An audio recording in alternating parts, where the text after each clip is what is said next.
Teacher వాళ్ళ అబ్బాయి పేరేంటి? విను. ఇక నుండి వాడితో చేరొద్దు. విను కూడా చాలా మంచివాడు నాన్న, పాపం తను.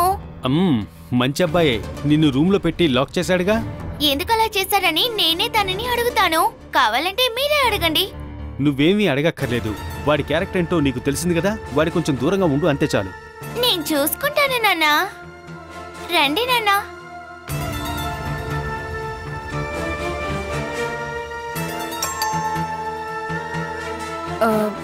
నేను వెళ్ళి చూస్తానంటీ. వద్దు, నువ్వు రాసుకోమ్మా, నేను చూస్తాను.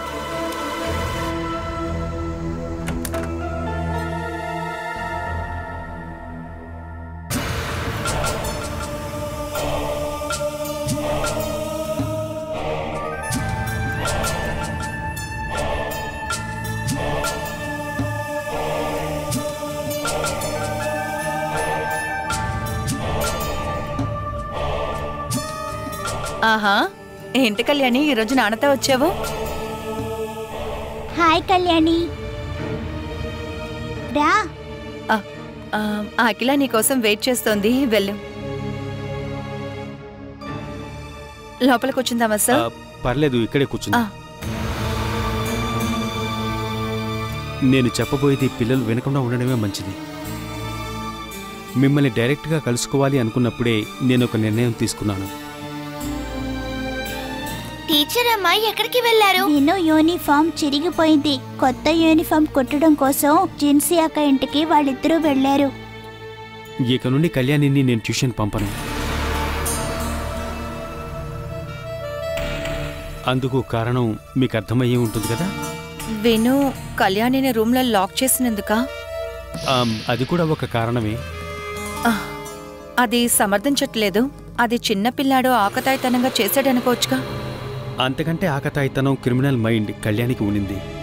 తనలో మార్పు వచ్చింది ఇక్కడికి వచ్చిన తర్వాతే అని నేను చెప్పాను కదా. ఆకతాయితనంగా ఇద్దరు పిల్లలు ఒకే చోట ఉండడం ప్రాబ్లంని పెద్దది చేస్తుంది. విను సైడ్ నుంచి ఇంకే ప్రాబ్లము రాదని నేను గ్యారంటీగా చెప్పగలను.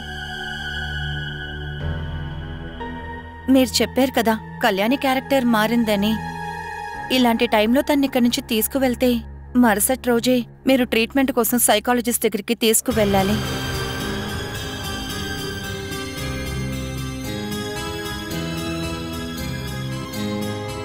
ఆ భయంతోనే మళ్ళీ కళ్యాణిని ఇక్కడికి పంపుదాం అనుకున్నాను. ఫోన్ చేసినప్పుడు మీ హెల్ప్ కావాలని చెప్పాను కదా. నా కూతుర్ని నేను పోగొట్టుకోకూడదంటే మీరు ఈ హెల్ప్ని ఖచ్చితంగా నాకు చేసే తీరాలి. తనిప్పుడంతా ఎప్పుడూ మీ గురించే ఆలోచిస్తూ ఉంటుంది. ఈ రిలేషన్షిప్ ఫ్యూచర్లో నాకు ప్రాబ్లంగా మారుతుందేమోనని భయంగా ఉంది. అందుకని మీరే ఈ బంధానికి ఒక ముగింపునివ్వాలి. మీరు చూపించే ప్రేమకి దగ్గరైన తన్ని మీరే దూరంగా చేయాలి. మీరేం మాట్లాడుతున్నారు సార్? నాకంటే ఎక్కువగా తను ఎవ్వరికీ దగ్గరవ్వక్కర్లేదు. అది తట్టుకోవడం నా వల్ల కాదు. ఒక్కసారిగా కాదు, కొంచెం కొంచెంగా తనకే తెలియకుండా మీ మధ్య డిస్టెన్స్ రావాలి. మీరే అది తన మనసులో రప్పించాలి. దానివల్ల మీకే నష్టమూ ఉండదు. దానికి బదులుగా మీ ఇద్దరి పిల్లల చదువుల ఖర్చులు నేనే చూసుకుంటాను, ఓకేనా?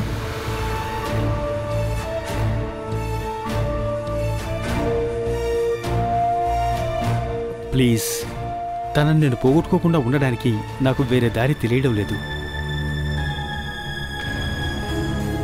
మనం ఇప్పుడు మాట్లాడిన విషయం తనకెప్పుడూ తెలియనేకూడదు. మీ నాన్న ఎందుకు కళ్యాణి ఇంట్లోపలికి రావడం లేదు? నాన్న చాలా డిఫరెంట్. నేను బలవంతం చేయటం వల్లే నాన్న ఇక్కడి దాకా వచ్చారు.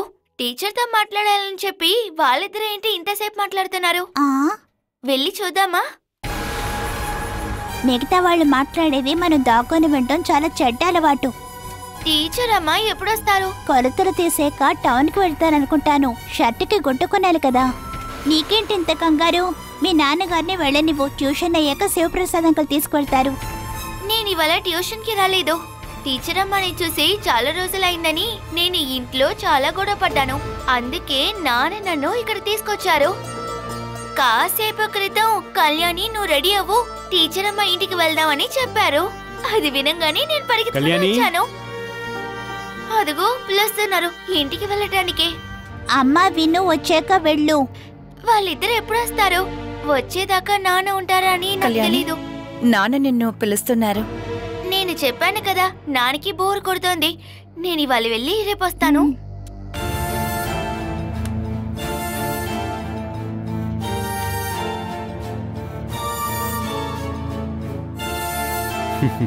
వెళ్దామా? ఏంటి నాన్న వెళ్ళటానికి ఇంత ఆ, అవసరం? నాకు చాలా పనులున్నాయమ్మా. అవును, విను ఎక్కడా? షర్ట్కి కొలతలు ఇవ్వడానికి వెళ్ళాడు. ఆ, వచ్చిన తర్వాత నేను అడిగానని చెప్పమ్మా. ఉమ్, మనం బయలుదేరదామా? టీచర్ అమ్మతో ఏమీ మాట్లాడకుండా బయలుదేరుతున్నారా?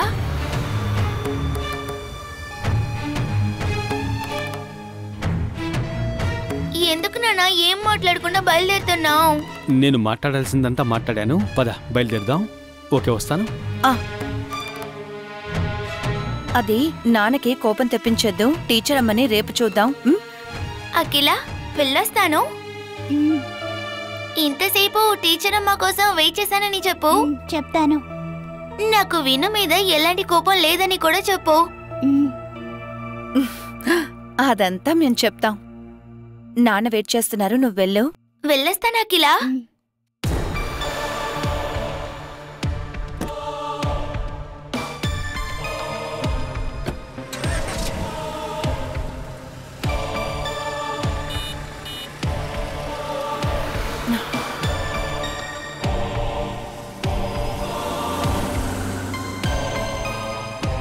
పదండి ఆంటీ, మనం లోపలికి వెళ్ళి కూర్చుందాం.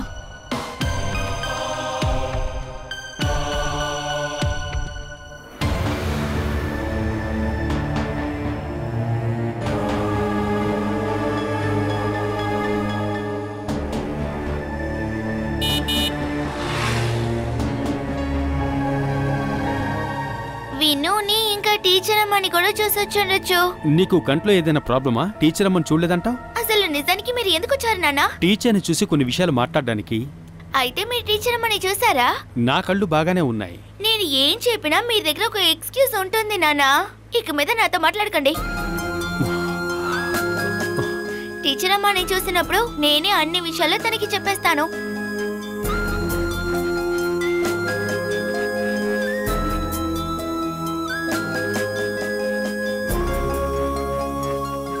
ఒక గుడి అని చెప్పేది దేవుణ్ణి పూజించే స్థలం మాత్రమే కాదు, మన ఒంట్లోనూ శరీరంలోనూ శక్తినిచ్చే కేంద్ర స్థానాలే గుళ్ళు.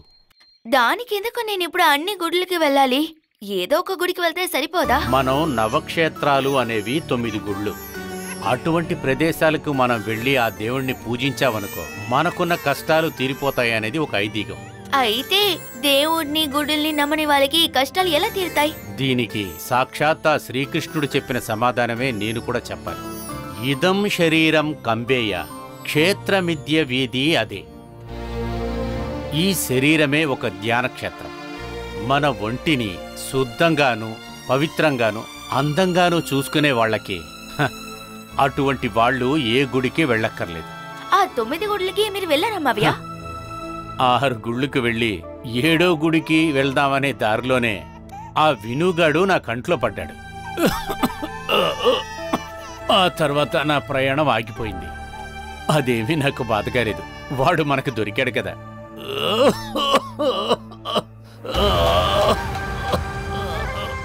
ఎందుకు మావయ్య దగ్గుతున్నారు? వయసు అయిపోయింది కదమ్మా, ఇదంతా పెద్ద సమస్యగా తీసుకోక్కర్లేదు.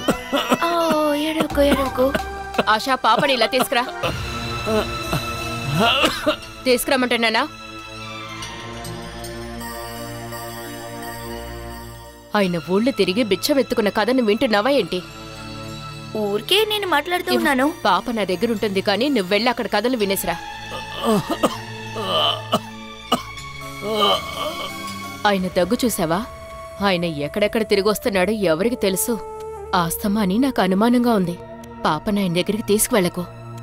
ఇలా చూడండి మేడం, నాకు వయసైంది అనే విషయం నిజమే, కానీ కళ్ళకి చెవులకి ఏ ప్రాబ్లం కూడా లేదు. వయసైతే దగ్గొస్తుంది, ఊపిరి తడబడుతుంది, చర్మంలో ముడతలు పడతాయి, ఒంట్లో దురదలు అవి మొదలవుతాయి. వీటిని కారణంగా పెట్టి తాత దగ్గర నుంచి మనవళ్ళని దూరం చేయాలనుకునేటప్పుడు అది చాలా బాధగా ఉంటుంది. ఒక్క విషయం మీరు గుర్తుంచుకోండి, మట్టిలో గట్టిగా ఉండే వాళ్ళ వేరుని మీరు పీకేస్తున్నారని అనిపిస్తుంది. అది మీరు తెలుసుకోండి. దానివల్ల అసలు మీకేం జరుగుతుందో తెలుసా?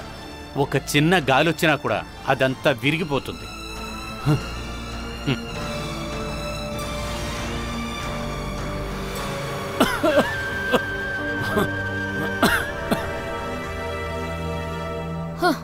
నువ్వసలు ఎలాంటి ఇంట్లో బ్రతుకుతున్నావో చూడు.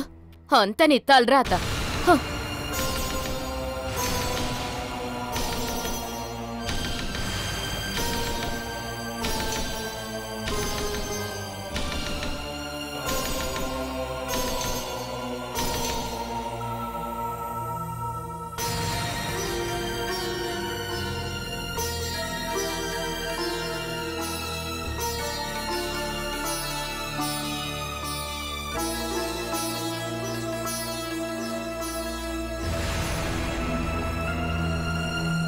మీరెందుకు ఇక్కడ కూర్చున్నారు?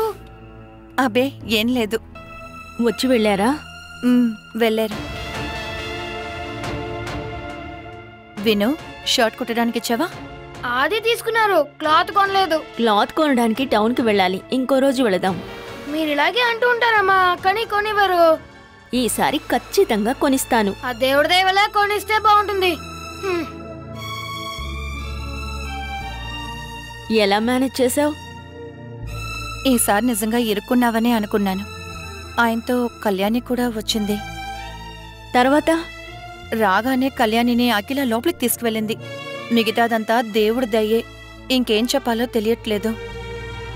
దేని గురించి మాట్లాడడానికి వచ్చాడు? ఆయన చెప్పింది నేనే యాక్సెప్ట్ చేయలేకపోయాను. మీరెలా యాక్సెప్ట్ చేస్తారని ఆలోచిస్తే, విషయం ఏమిటి? కళ్యాణికి తన టీచర్ అమ్మకి ఉన్న బంధాన్ని కొంచెం కొంచెంగా తగ్గించాలి. మనసు కష్టంగా ఉంది కదా, అదే ఆయన మొదటి డిమాండ్. మీరు కళ్యాణికి దూరం అవ్వాలి. ఆయన కూతురు ఆయన కంటే ఎక్కువగా ఇంకెవ్వరికీ ప్రేమ చూపించకూడదు. తర్వాత రెండో డిమాండ్. ఇది డిమాండ్ అని చెప్పలేము, ఒక ఆఫర్. కళ్యాణిని మెల్లమెల్లగా దూరం చేసి ఆయనకి మీరు అప్పగిస్తున్నందుకు జీతమంట. మీ ఇద్దరు పిల్లలకి సంబంధించిన స్పాన్సర్షిప్ని ఆయన చూసుకుంటారంట.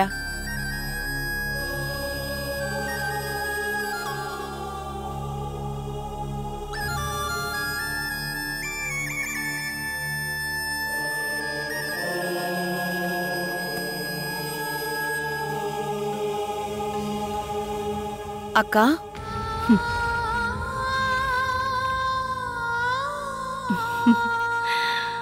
మీరెందుకు నవ్వుతున్నారు?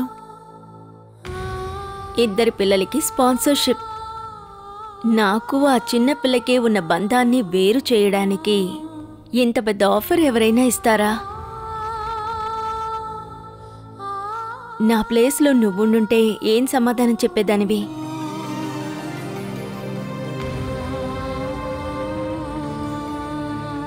సరే, పిల్లల్ని మంచివారుగా తయారు చేసేది నాన్న కాదు, అమ్మే. వాళ్ళ మొండితనాన్నంతా ఎదిరించి వాళ్ళని పగ చేసుకుని తప్పులన్నీ తనే నెత్తిమీదేసుకుని తండ్రికి మర్యాద గౌరవం కల్పించేది తల్లే. అలాంటి ఒక మనిషి కళ్యాణి జీవితంలో లేకపోవడం వల్లే మీరు కళ్యాణిని సైకాట్రిస్ట్ దగ్గరికి తీసుకువెళ్లాల్సొచ్చింది. ఇప్పుడు తను కూడా సాధారణమైన మంచి అమ్మాయిగా మారుతుంది. మీ స్వార్థం కోసం దాన్ని మధ్యలోనే చెడగొడితే ఆ కష్టాన్ని అనుభవించబోయేది మీరే.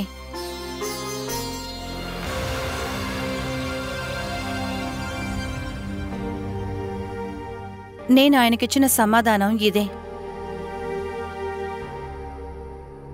మీరుంటే ఏం చెప్పేవారు? ఆత్మబంధం. దాన్ని కట్ చేసే కత్తి ఆయన దగ్గరుంటే కట్ చేసి తీసుకువెళ్ళండి అనేదాన్ని.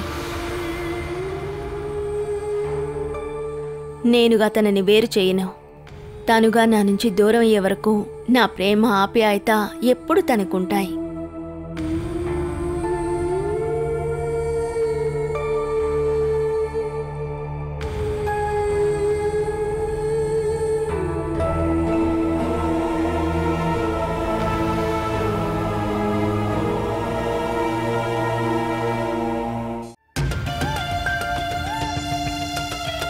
మెల్లగా. వారం క్రితమే డిశ్చార్జ్ చేయొచ్చని డాక్టర్ గారు చెప్పారు కదా, ఇంకా ఎందుకు ఇక్కడే ఉన్నారు? ఒక చిన్న పోలీస్ కేసు ఉంది. బయటికి వెళ్తే వెంటనే పోలీసులు అరెస్ట్ చేస్తారు. ఒక అబ్బాయి తప్పిపోయిన కేసు, వాడు తిరిగి దొరికాడు. రేపే డిశ్చార్జ్ చేసేయండి. మీరేమంటున్నారా గారు? మనం ఇక్కడ నుండి వెళ్ళబోతున్నామా? ఇక్కడ నుండి వెళ్తే ఇలా మమ్మల్ని ఎవరైనా చూసుకుంటారా? ఇంట్లో వాళ్ళతో ఎలా సంతోషంగా ఉండాలో నేను నేర్చుకున్నాను. అయితే ఈ ఆరెంజ్ నోట్లో పెట్టరా. మీకు కాదు, ఈ సిస్టర్ కి. నన్ను లేచి నుంచోబెట్టు. ఇప్పుడు దాకా నువ్వు తిన్న యాపిల్, బాదపప్పు, ఆరెంజ్ అన్నిటి కలిపి నిన్ను నేను 5 సంవత్సరాలకి బానిసగా పనిచేయించుకుంటాను.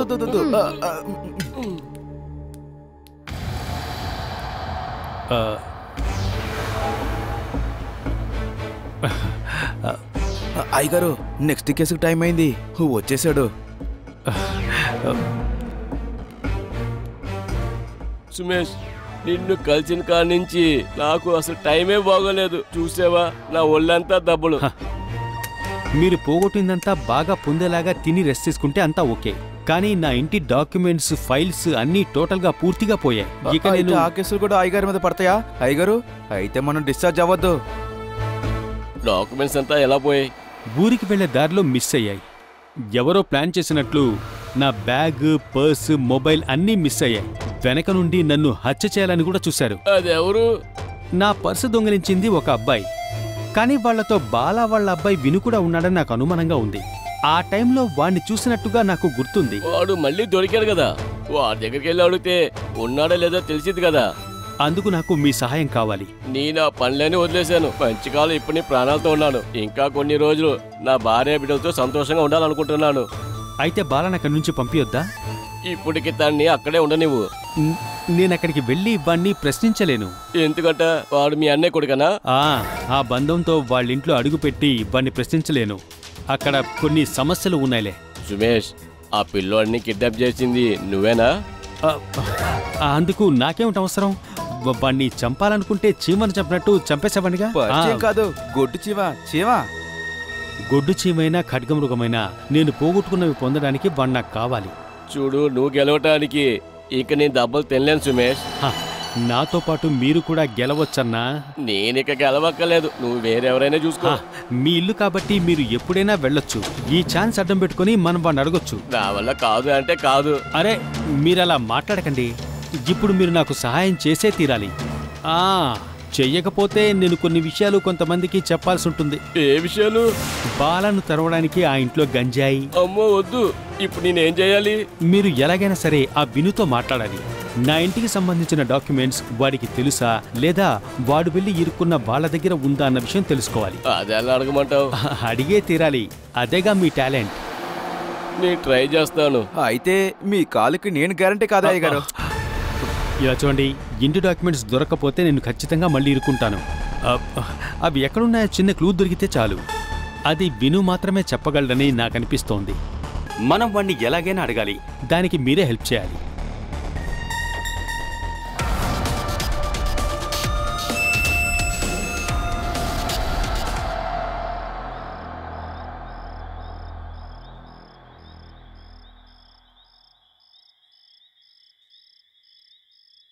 నువ్వు అసలేం చేస్తున్నావురా? నువ్వు నా యూనిఫామ్, హెయిర్ స్టైల్ కొద్దిసేపు చూస్తూ ఉండు. ఇప్పుడు నన్ను చూస్తే స్కూల్ పిల్లల్లా ఉన్నానా లేదా? ఉంది. ఇప్పుడు చూడు.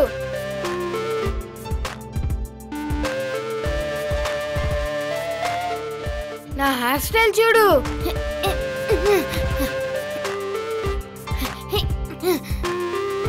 ఇప్పుడు నన్ను చూస్తుంటే ఇంతకు ముందు నా స్కూల్ పిల్లల్లా కనిపిస్తున్నానా చెప్పు? ఇదంతా నీకెవరు నేర్పించారు? నా ఫ్రెండ్ ఉన్నాడు కదా, మురుగన్, వాడే నేర్పాడు. ఆ దొంగ అయినా వాడు చాలా మంచోడు, ప్రేమగా చూసుకుంటాడు. అక్కడి నుంచి నువ్వు తప్పించుకొని రావడం మంచిదైంది. లేదంటే వాళ్ళలాగే నువ్వు ఒక దొంగ అనుకుని పోలీసులు తీసుకువెళ్ళి నిన్ను కొట్టేవాళ్ళు. వాడొక దొంగ అనే విషయం నాకు ముందు తెలీదు. అందరి పాకెట్స్ లో నుండి పర్స్ దొంగలిస్తూ మ్యాజిక్ చేస్తున్నానని చెప్తూ ఉండేవాడు. నువ్వు చిన్న పిల్లాడివి కదా, ఏం చెప్పినా నమ్మేస్తావు. నువ్వు వాడి మాటలు నమ్మి ఎవరి పర్స్ అయినా దొంగలించడానికి వెళ్ళుంటే అందరూ కలిసి నన్ను కొట్టి చంపేవాళ్ళు. నేను మీతో మాట్లాడాలి. నాకు ఇంకో అర్జెంట్ పని ఉంది, వెళ్ళాలి. ఊరికి కోపంగా ఉన్నట్టు నటించకండి. మీ ఫేస్ కి సెట్ అవ్వలేదు. తారా, మన మధ్య ఒక సంబంధం ఉండేది, అది ముగిసిపోయింది. ఇప్పుడు మనం ఇద్దరం కేవలం పరిచయస్తున్నాం అంతే. అంతకు మించి నీకు ఎలాంటి హక్కు నా మీద లేదు. నేనొకసారి మీ మనసుని గాయపరిచాను. దానికి ఎన్నోసార్లు మీ దగ్గర క్షమాపణ అడిగాను. న్యాయంగా చూస్తే ఆ నొప్పిని మీరు మర్చిపోయే టైం నేను మీకు ఇచ్చాను. ఇప్పుడు నేను చెప్పిన ఆ ఒక్క మాటని పట్టుకుని ఎందుకు మీరు మిమ్మల్ని మోసం చేసుకుంటున్నారు? ఎందుకు మాట్లాడడం లేదు? ఈ ఆటో నడుపుకునే నేను ఇప్పుడు బతుకుతున్నాను. వైవాహిక జీవితం అనేది నా కలలో కూడా ఇప్పుడు లేదు. నా ఆశలన్నీ పోయాయి. ఇప్పుడు నేను చాలా సంతోషంగా జీవిస్తున్నాను. చాలా ప్రశాంతమైన మార్గంలోనే ఇప్పుడు నా బండి వెళ్తుంది.